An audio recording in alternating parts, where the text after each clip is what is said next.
All right, everyone. Thank you so much for joining us. Our first gaming webinar here at Armanino. Just going to give everyone just another minute or so to trickle in, and we will get started.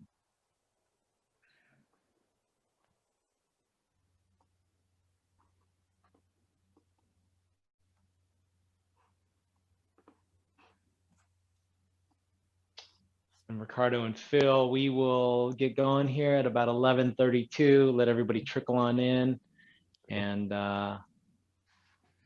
sign in. Very excited for all the topics we'll cover today. All the fun stuff. Man, this weather outside is beautiful. I'm sure both of you were wishing you were outside working out as we speak. I was doing a run right now. That's right. This is good weather. It's cool outside still, but nice and sunny.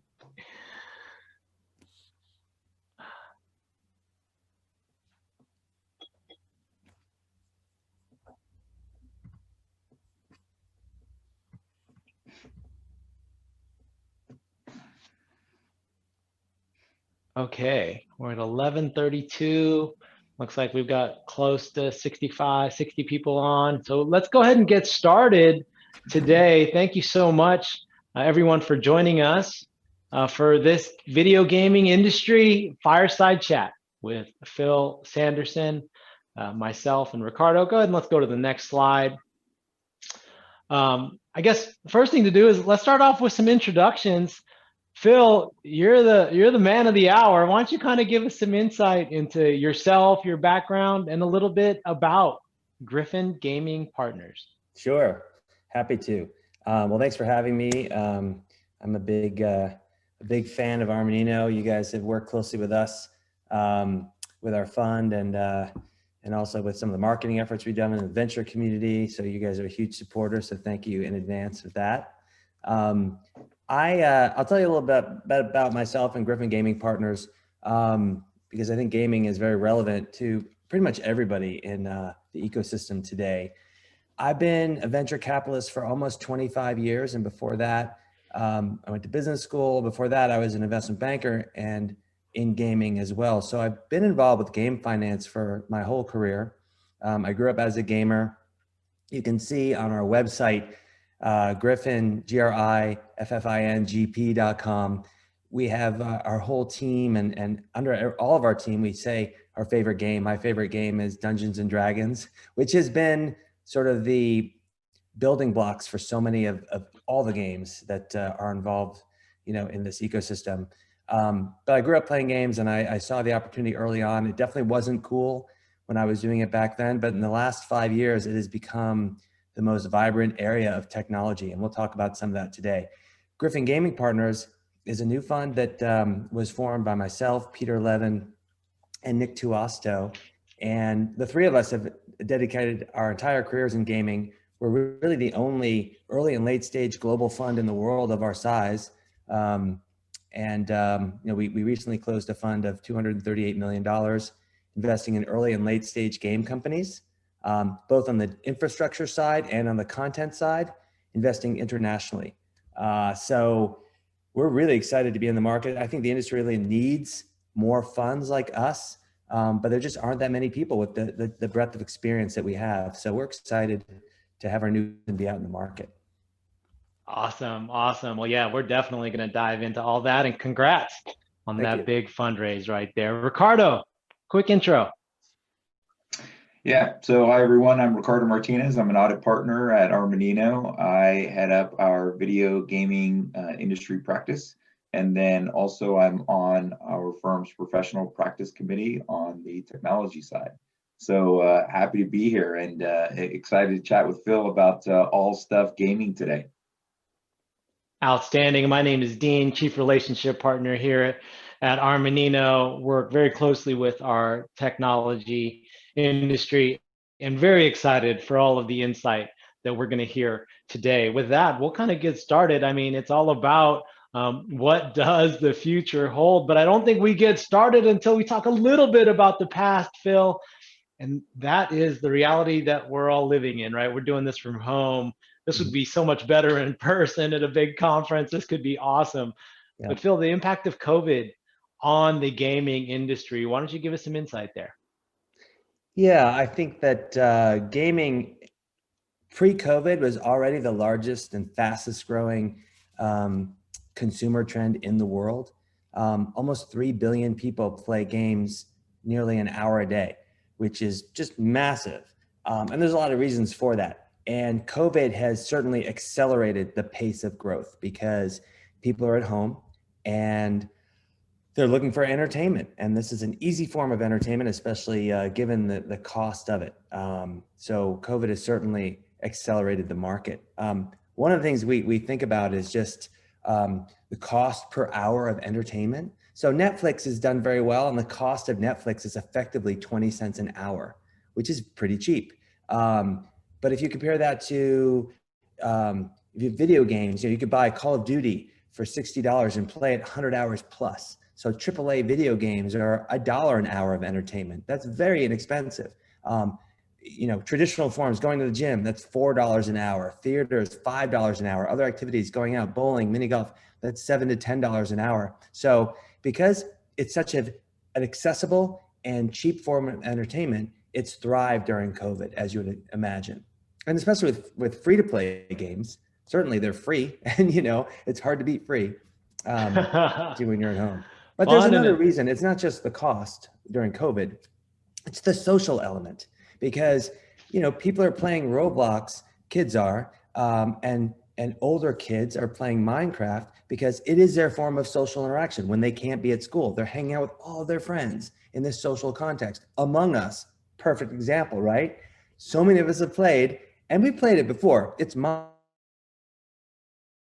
Mafia. It's a great game, but all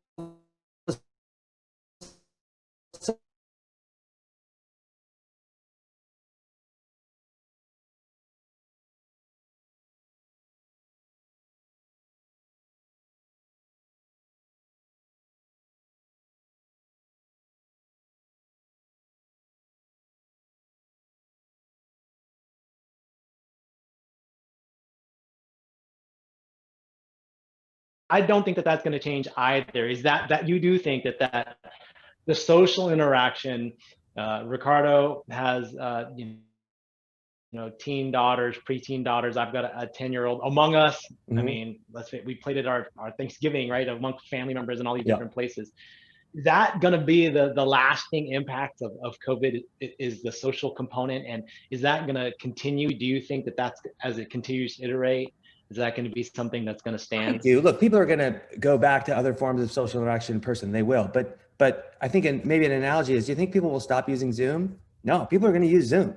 People are going to, it has been part of their work home life going forward. And I think video game that social web is also part of their life going forward. But, and it's a mix of in-person and, digital, but this digital life that we're living in today has, I think, made a permanent change in our society. Great. And then with regards to, we're all working at home. Mm-hmm. Does geography matter for gaming right now? Well, no, you can play anywhere. There are a lot of different answers to this question. Sure.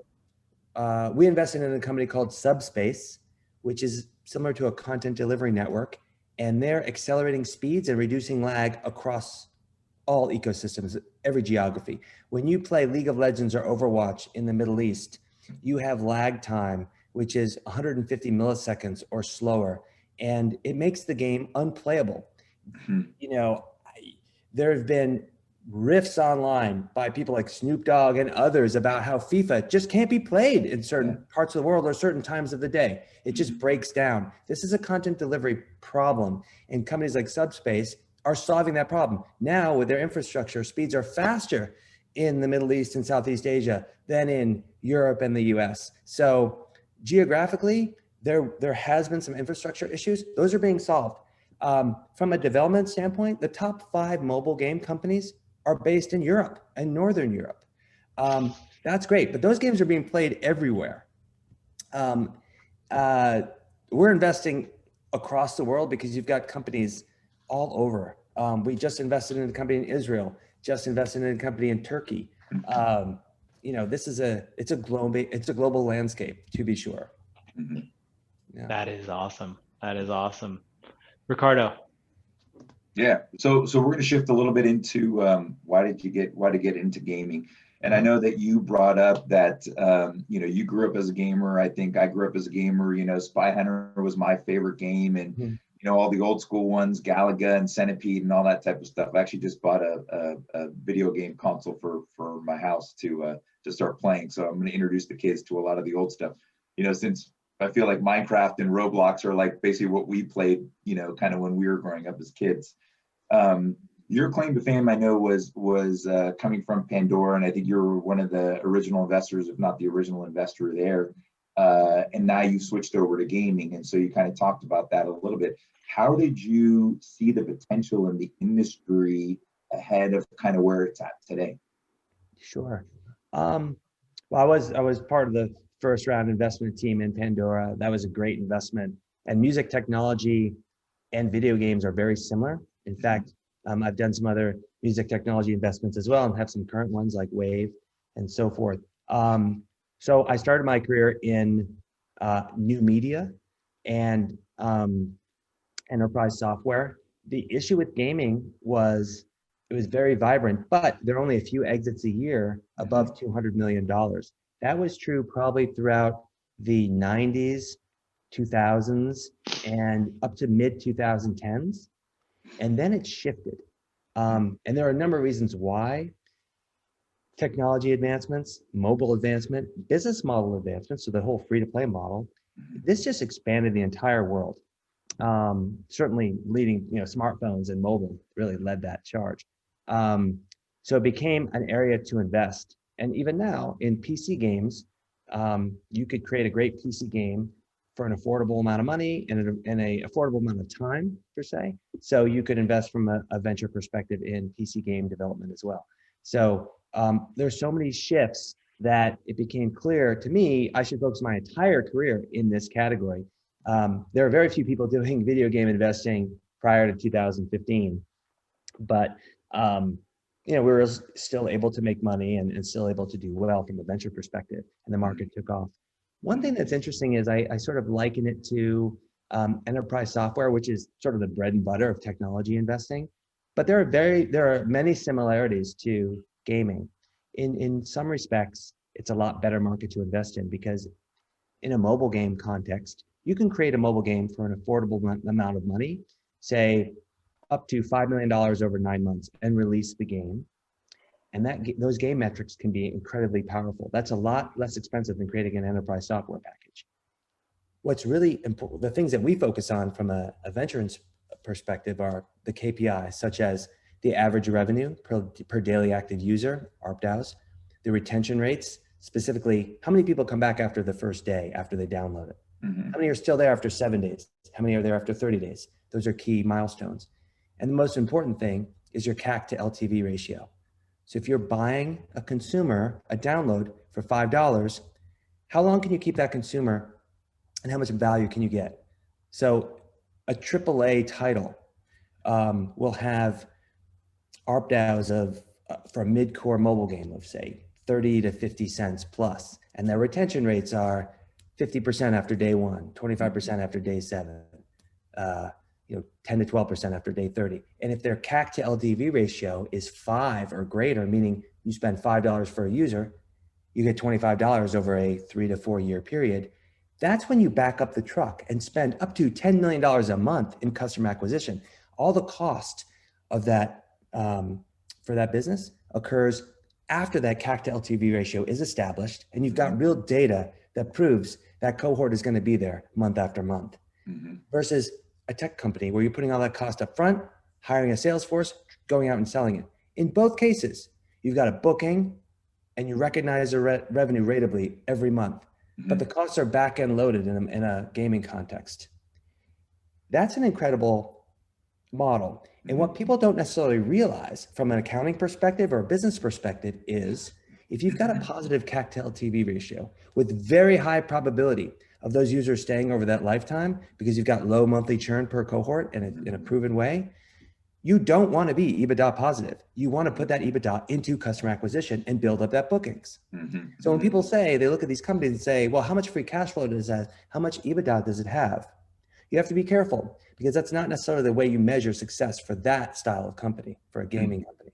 Right. Anyway, right. all these things have led to a market which is very vibrant, which has led to more venture investment, which is why we formed Griffin Gaming Partners, and why more and more money is coming into the market, not necessarily fully informed, but there's rising tides, and so a lot of money is coming in.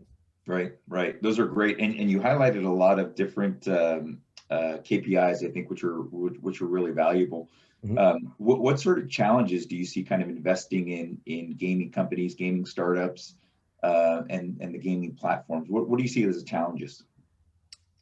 Well, there are a lot of game companies out there, and very few become incredibly successful. So we take a two-pronged approach. The first is the KPI-driven nature. So in many cases, we'll wait for a company to have their game in beta in an English-speaking country similar to the US, or has the same demographics similar to Europe. So New Zealand, Australia, Canada, we'll look at those metrics, and then we'll choose to invest.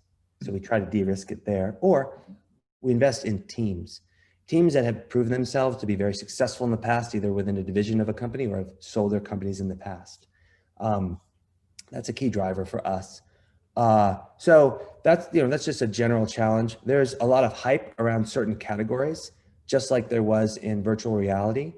I didn't invest in any VR companies, even during the whole hype. At one point, over 20% of developers were developing for virtual reality within gaming. But I had worked with companies in the VR space even in the late 90s. And, the technology has gotten better, the experience has gotten better, but a lot of things haven't changed. And that market it's still too soon, because VR, while it's an incredible experience, it's the rigs are much more expensive than buying a PS5 if you can get one, and a Call of Duty and a COD, or any game. And they still make you dizzy. They're sweaty. They're not inherently social. So you have to look for these cues. Esports is another category which is very exciting. It gets so much press. It's not really an area of focus for venture investment, though. And these teams will do well eventually. But it's going to take a while. I think it's similar to Major League Soccer. Those teams took 20 years to get to, multi-$100 million, billion-dollar levels. I think the same is going to be for esports, and the business models are still working themselves out and so forth. So trying to make sure you don't invest too early in the market is also a challenge. And I think, they're the same types of challenges we see in other areas of venture investment.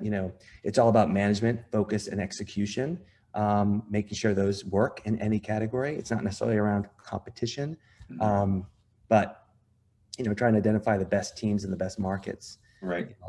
Things that we with the KPIs that you kind of highlighted, do you see a lot of the younger companies having the ability to pull that data or access to that data, or even know what sort of KPIs are relevant for the industry? Do you see any challenges there? Yeah, I think I think a lot of the companies know what they need to do for monetization and what ARPDAUs should be and how to monetize in different categories. There are some great data sources out there to be able to rely on, like App Annie and Sensor Tower and so forth. We've got our own proprietary databases that we pull together as well. But see, that could be the advantage of working with a value-added venture partner, to be able to understand what those are from a breadth of experiences, and being able to boil those down into what they're doing. Right. The things that we offer. Right. That makes all the sense in the world. Ricardo, did you want to read the question, or did you want me to? Yeah, sure. No, I'll go through. We had a question come in just real quick here, and it says, what do you see as the keys to a game's longevity? Some games seem like a flash in the pan, whereas others are able to survive for years while just patching the existing game. What do you see as kind of keys to success there? Sure. It really depends on the category as well. So the hyper casual space have very, flashy games that work for a while and then they burn out. The more advanced games become like these AAA titles. that are developed by EA and Activision and Riot Games, League of Legends, and so forth, can last for a long time. And I think what we have found that works incredibly well, and some of these games like, Dota is a pretty hardcore game, and League of Legends is really a mod off of Dota eventually, like so many that are. So what we found, much of the innovation that's happened in this industry has occurred from taking what works and improving on it a little bit and finding what really makes people tick. I think longevity is really driven in part by the social element, because that social hook is so important to these games. And once you have a community, that's really important. Being able to have a sense of identity and a character that you can level up and keep over time is another big hook within these games. And people want to have that internal status or external status and show people. I mean, you take games like Candy Crush, they've lasted forever and people love those games. And another area of longevity is just creating great content, new levels. And I think it's important to continually put out fresh content and keep people engaged. It's a formula, and once it works, people will stay with you as long as that content is there. So if you've got the content, you've got the personal identity and the social elements. Those three things together can create a very long-lasting game that can do, $1 million a day in revenue. Right. No, that's great. I think we had another one here. It says, you mentioned the issue with limited PS5s, and there have been some similar issues with specific PC parts. How has limited quantities of highly desirable hardware impacted the gaming industry? Well, I think it's probably been more of a recent issue, not getting the right parts, just like with, with the new iPhones and their production issues they had early on. They'll be worked out, and there'll be plenty of PS5s eventually. It's just really hard to get them because, this has happened with every new platform that's been introduced, going back to the early Nintendo days with the DSs and GameCubes and everything else. So I mean, there's just a big demand for these new platforms, and it'll happen. I don't think it's going to be a long-term issue, but I think that the biggest thing we've seen is sort of the limited nature of the PS5s. Right. It's the present to get over the holidays for sure. Right, seriously. Oh my gosh, look at the prices on eBay. The prices are insane. You can buy a PS5 on eBay right now for $1,500, and it's like triple the price. But they're available. Yeah, you got to pay. Right. Yeah. Go ahead. Another one come in, but it kind of ties into the question I was going to ask too, which is for young gaming companies or young developers. What should they be thinking about when seeking venture funding? What's kind of a must in your mind? Yeah. Well, I do think you can get to a playable build with a friends and family round. There are some seed funders or incubators who will provide seed capital as well. But getting to a playable build, even one that you could put in beta to get early metrics, is the best way to get venture funding. People who are experienced in the area will realize not all the monetization features will be built into the beta, and maybe not all the PvP, player versus player elements, and those types of things will be in there, but enough to be able to identify whether this game will have the metrics to be long lasting and go beyond. And then having a vision to create a set of games off of that down the road, because you really want to use it as a platform to grow. But getting the friends and family, people who believe in you, to get to a point where you can launch and show those KPIs, I think that's probably the best way possible. It's a chicken and egg scenario, to be sure, because sometimes you need metrics to get the seed funding, but it starts with friends and family. I think that's probably the best way to do it. Okay, good to know. Awesome. Phil, now the chat board is lighting up. So here we go. Well, you talked about it. You talked about trends. You talked about content. You talked about social, some other trends, and then we'll start to get to some more of these questions. But the impact of 5G, what is that going to do for gaming? And does that mean that everybody's just going to take this very mobile, or what are your thoughts on that? Yeah. Well, look, I think I kind of see 5G and cloud in the same context. as more connectivity occurs, the ability to use your phone as a console, because the power of the phone is becoming greater and greater, is an incredible possibility to expand the market even further. I mentioned before, the mobile phone and free-to-play business models expanded the market. I think this will have another impact and allow people to play some of their PC quality games on their cell phones, possibly with a peripheral, right? Because like I use a a handheld device with my Switch, right? Just like you want like a joystick with it.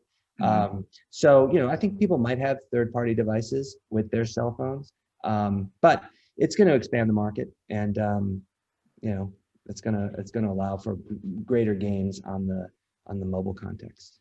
All right. Now the next question is going to have to do with I think what the young folks today call a collab, right? Gaming, and what about digital assets, digital currency, cryptocurrencies? Is that going to become a thing? It definitely will. There's no reason why, if you spend a lot of time within a game and you create a character, you spend all this money building up a character, that you shouldn't be able to use those assets in other games. Right now, it's part of the user license agreement, the EULA of those games. Typically, you stay within. But the ability to say, I've gotten to level 50 of World of Warcraft, and if a different game says, come over to our game, we'll give you credit for all the work you've done, and you could bring some of your assets over without degrading the game, that's very appealing. But you need the right blockchain format to be able to trade assets in between each. It's sort of been a strange industry from the beginning, with gold farming within World of Warcraft and people selling items and violating EULAs. It has not been worked out. We see game companies today who have blockchains associated with them, but in many senses, it's the cart leading the horse. The number one thing is the game has to be fun. And once it's fun, then you can use some of the enabling technologies like the blockchain to trade assets within them. That's not the reason you go play a game, because you can trade stuff, right? You go because it's fun. And so there's been a little bit of a disconnect with some companies we've seen. We've not seen any market leaders yet. We're looking very closely at the blockchain market and ones that use cryptocurrency to be able to spend money on things and so forth. So it will definitely be a thing. The question is when. This is also one of the challenges of venture. When do you get involved in a company? Because if you get in too early, they run out of money, they don't have the milestones to get to the next level, you get washed out. It's a challenge within the investments landscape, but it's one we'll be investing in, the blockchain around gaming for sure. What about streaming platforms?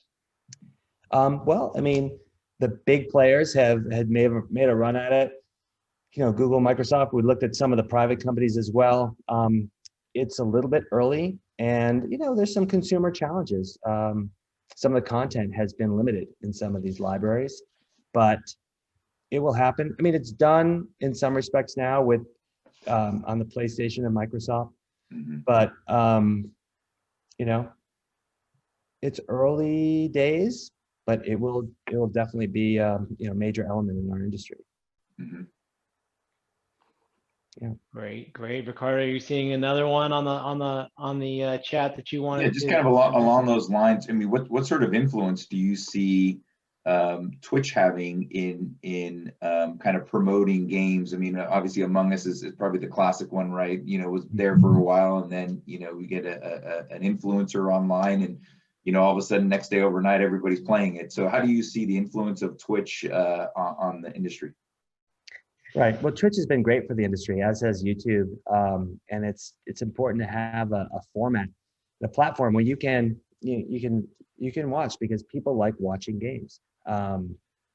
It's more millennials watched the League of Legends Championship, or more people watch the League of Legends Championship than I think the NBA Finals and the MLB Finals combined. Right. And more millennials watch esports than traditional sports. That's a fact. And that is the future, right? Because people are getting older. And so they need a format to be and a platform to do that. Twitch is perfect for that. So it's a great place to promote games. And I think there's work to be done there.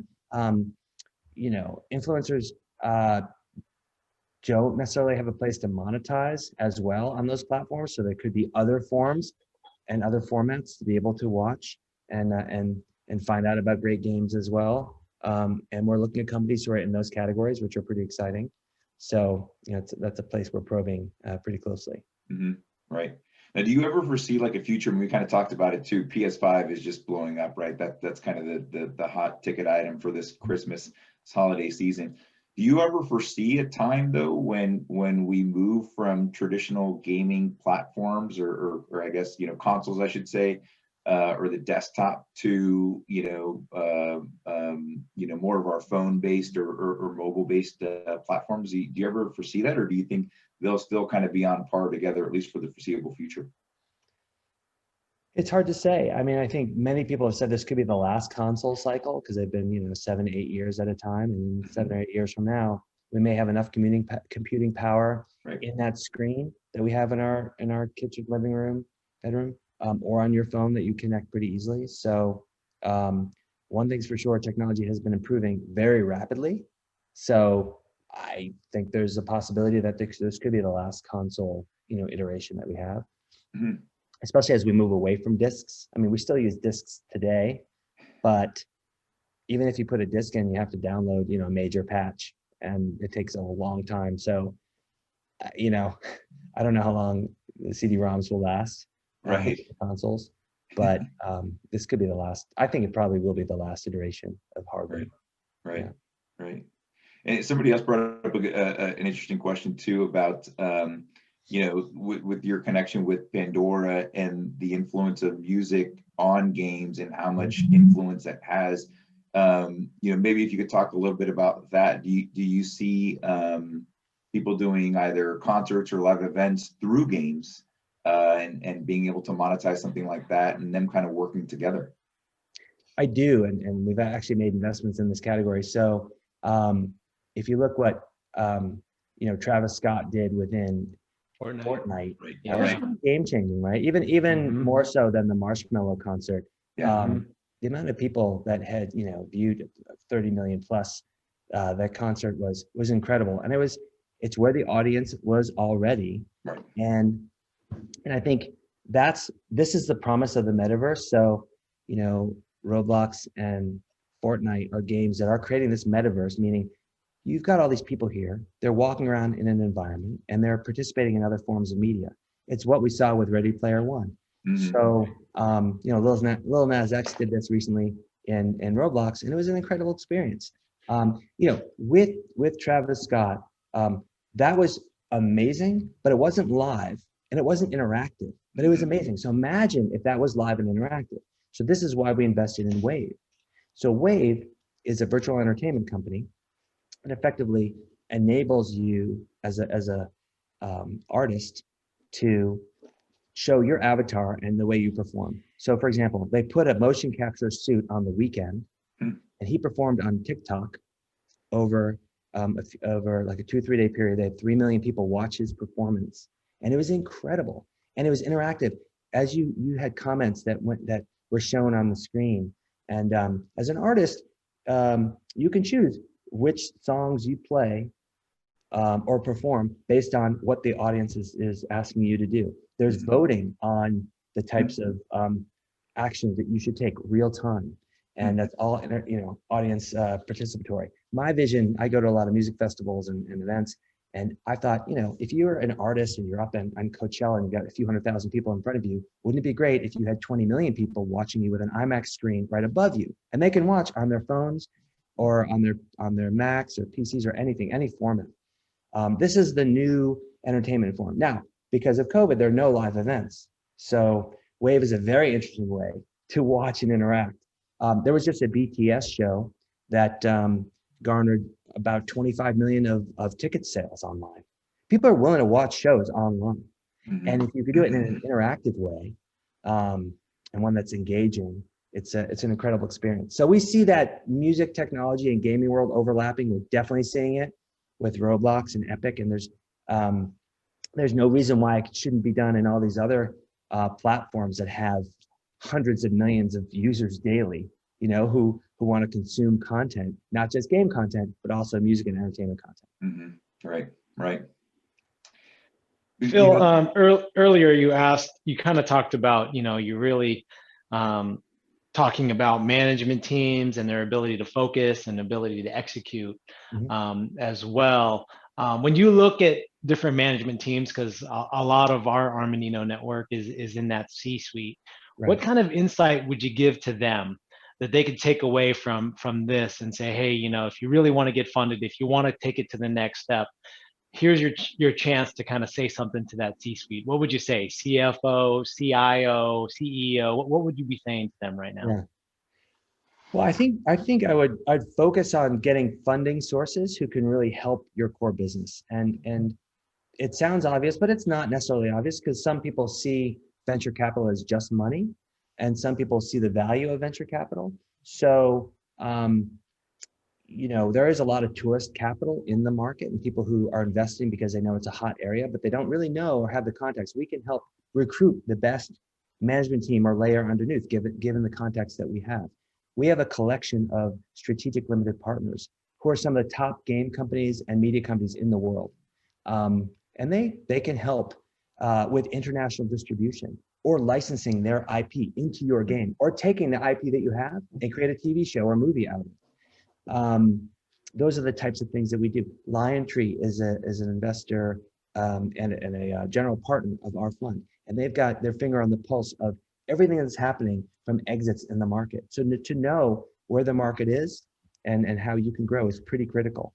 In many cases, you know, we've been the partner of choice as an investor. And I think, you know, it's one thing I would say is just be really mindful. And as a tool, and the best way to do this is ask to speak to that venture fund's portfolio CEOs and see what they say, because that's the best test. And that's rarely done, but it should be done in every case. It's the perfect reference. So be mindful of the capital that you take and be smart about it. It's probably the number one thing I would say.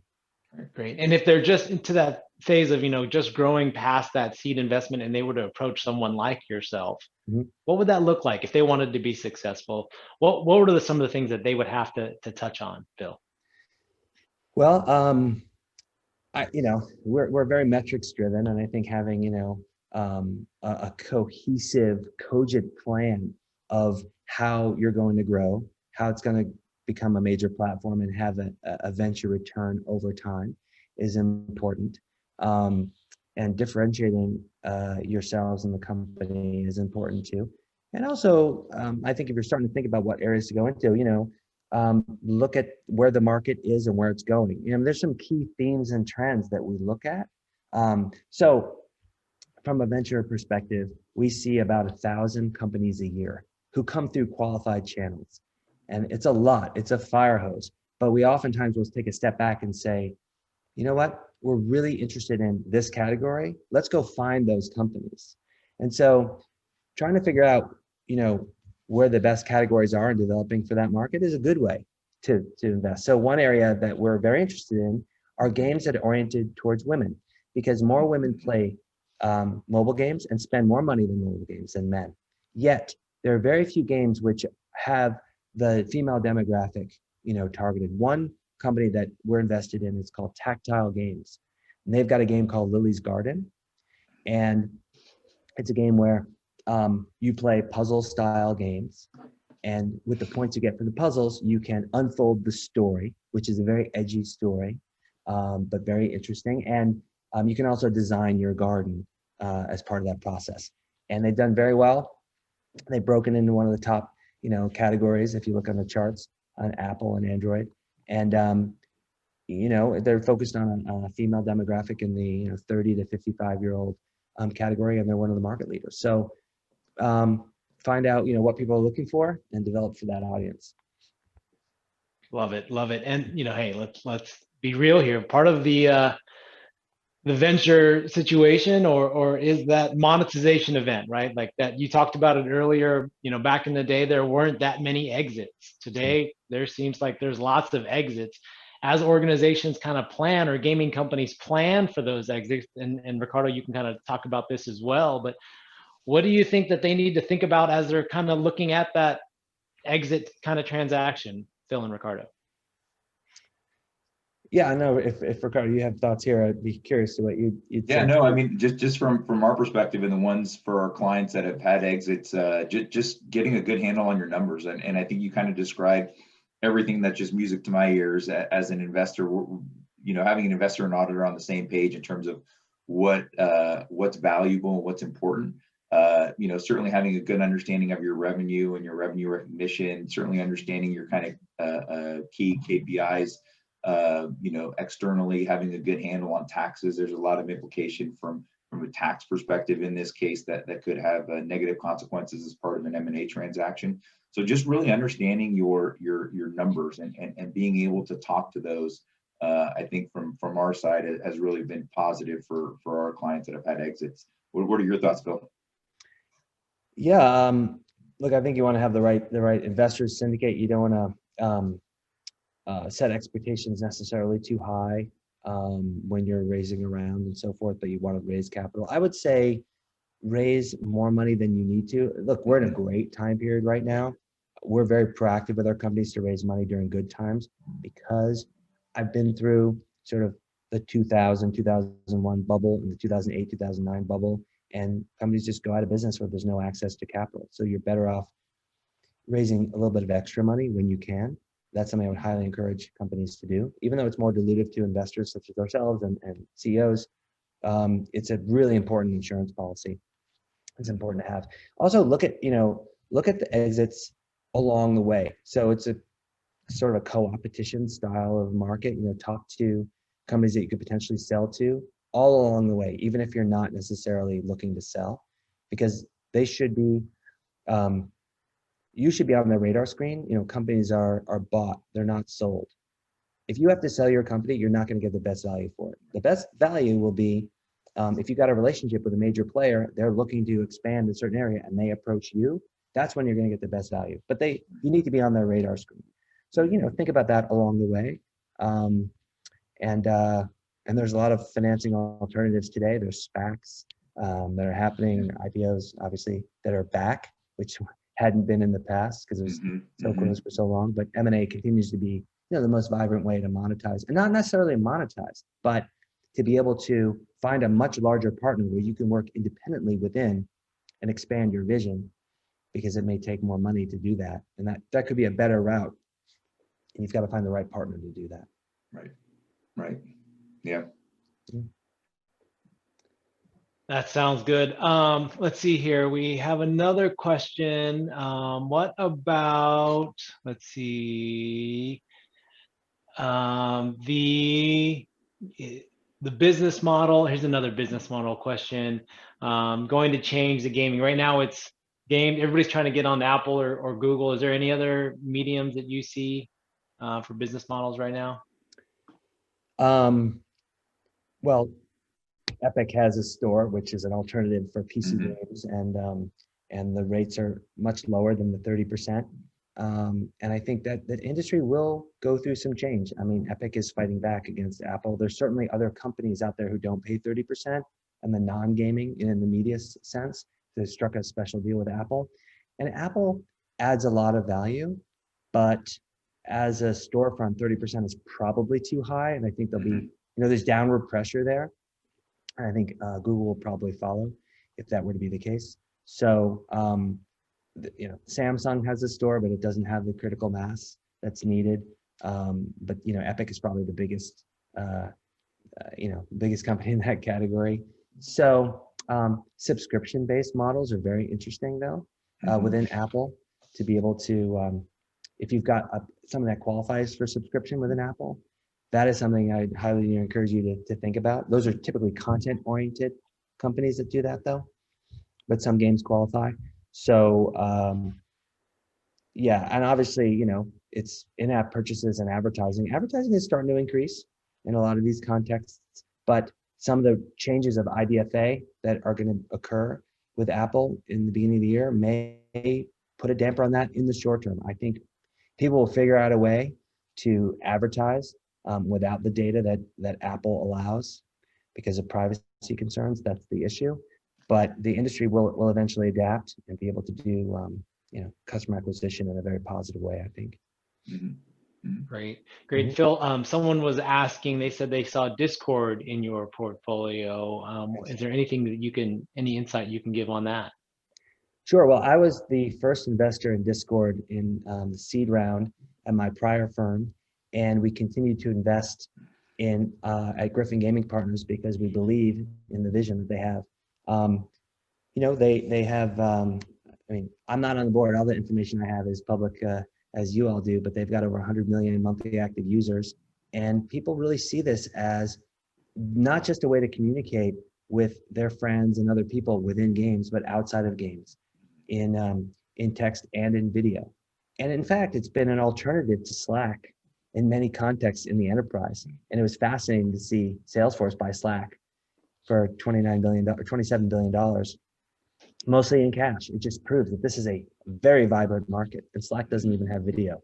So I think it's a great company. The Nitro service is a great service and proves that there is a revenue model that they can have, because they've tried different revenue models in the past and they've given up on those, but now they have a subscription service with Nitro. I think that'll really satisfy that checkbox for an acquirer down the road if they choose to be acquired, to say, here's a business with revenue and the critical mass of audience. And it's the market leader, the de facto standard for communication in and around games. So we're super excited about the company, as we are all of our companies. Right. Like I told you. Here's a good one. It's a little bit old school.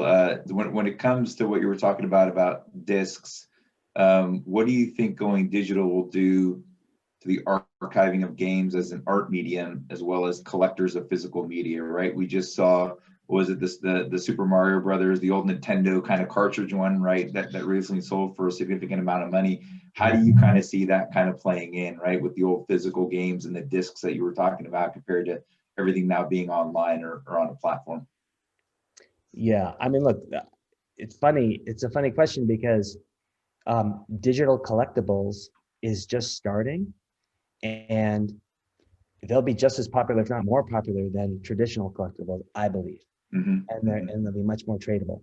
And so being able to buy brands, virtual goods for your avatar is just starting, right?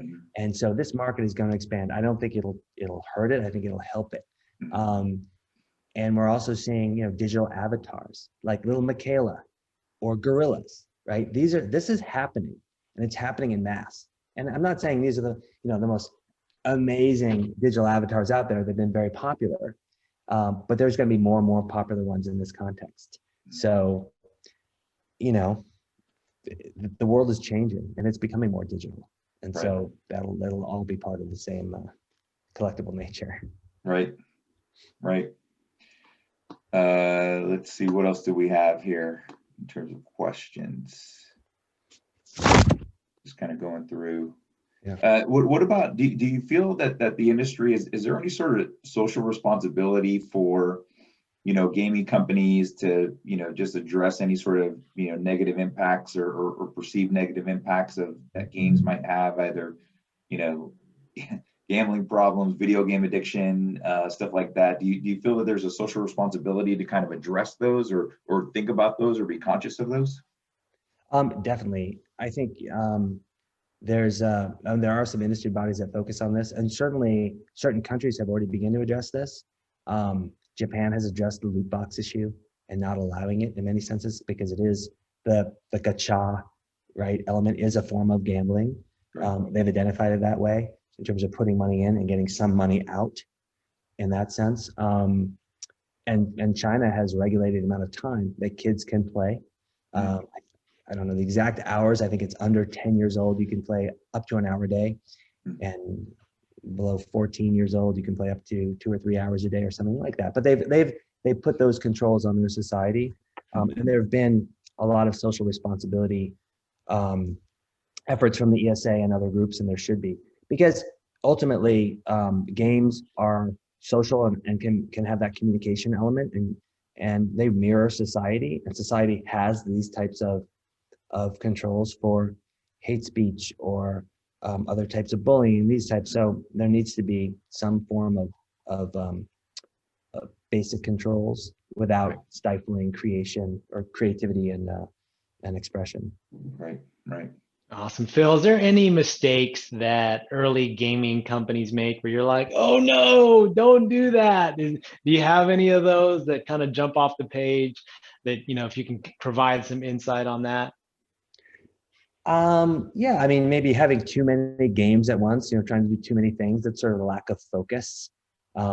And that's analogous to many other companies who are creating too many products at once. So really trying to make one thing work really well and focus on that one thing that can work is something that's important. And that doesn't have to be one game. That can be one business model.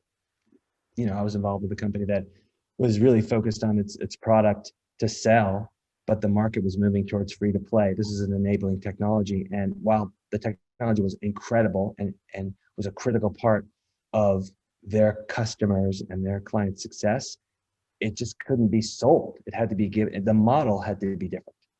And they failed because of that. They eventually, they did a recap and sold later on for hundreds of millions of dollars, but we weren't part of that recap. So, but they should have pivoted early, like identifying the right way and the right product. That's another thing that it's important to focus on. See where the market is and try to create something for that market. Versus, and that's one of the other things. If you build it, they will come. Doesn't really work in the startup world. Sometimes it does, but you really, like anything, it should be market driven, right? Like figure out what the market wants. I mean, sometimes you can predict what the market wants, but that's a harder way to create a company. Well, okay, I got to ask the follow-up question on that is if I'm a gaming company, how am I doing that today, right? How am I figuring out what the market wants?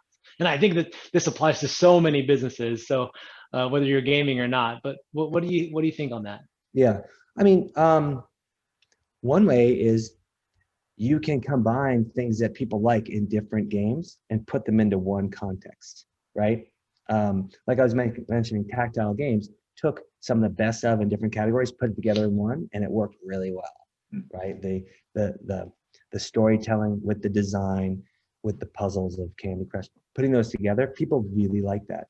So some of it is just experimenting and putting it in market. Again, you can do this, you can test. Angry Birds and Candy Crush, it took these companies 20, 30 games before those games took off, and they were just throwing stuff against the wall. So you can get real-time data in market, putting something out in a beta and figuring out if it works. Kill it early if it's not working and move on. If you've got the capital to do that, that's a model that works. So get real-time data. And it's not just from like a few friends and family, it's getting, spending money to get 2,000 or 3,000 users a day to figure out, like getting a critical mass to say, okay, this actually works, or if we tweak this, we can, increase the retention. And many times, game companies focus on retention first and then monetization second, which I think is a good format because you really want to get people to come back and play. Again, it has to be really fun, right? So if it's fun, you'll retain your users, and then you layer on the monetization around the meta story, and it has to make sense that you need to pay for stuff. But creating that economy, that balance, that matching of players that play each other is really critical as well. These are all the basics of gaming. You should have that too. What is critical mass? What are you thinking right now is critical mass? To be able to invest in a startup, to know like if the metrics are there. I think having a few thousand DAUs is important. And you can again, with the retention rates of 50% day one, you're going to need, and then, they go down over time. You're going to need to spend money to get that critical mass. But again, that's part of that friends and family round and getting that game out there and seeing if it works. Right. So. All right, got one more here. We're running up against it. So if you have a question that you're dying to ask Phil, let's get it in. Here we go. It says, good questions. Yeah, good. I'm great. I'm glad. What do you think is a more successful business model? Focusing R&D on one big game or spreading R&D across multiple small games? Yeah, I think one big game. Again, though, if you're gonna do a PC game and it's gonna take you 3 years to develop, you've got to have a proven team and enough capital to be able to get there. Because and to create a great PC game, it may take $20 to $30 million over 3 years. By the way, that used to be 40 to 60 million over 5 years, which was very tough to invest from a venture perspective. 20 to 30 over 3 years is more of a model that can work. But you have to have a great team, one that's done it before. Otherwise, I would probably opt to doing a shorter timeline, smaller budget on a different format, like a mobile, something like that. And then go cross-platform. And cross-platform is a way of the future. So even creating a PC game, you're probably going to port it to a console and mobile eventually, because I think everybody wants to play in different formats. But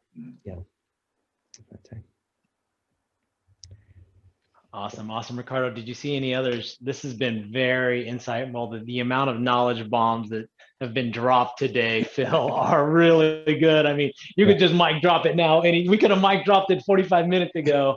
Right. You've been killing it. So I don't know, Ricardo, is there anything else that we wanted to highlight today? No, I think you touched on the majority of them. I'm just going through the questions one last time to see if we missed anything, and I think we got everything. Happy to answer questions, and we are all here to make this ecosystem grow, and developers are a key, like the bread and butter of that. But then having financing sources and service providers like Armanino, it's all part of the ecosystem, and we're all doing this together. Perfect. Awesome. Well, I don't think there's any better way to end this webinar. Thank you so much, Phil and Ricardo. Thank you to everyone who tuned in today. You have Phil's contact information. You have ours as well. And definitely, let's make this community brighter and stronger and more sustainable than ever. Great. Thank you all. Take care. Thank you.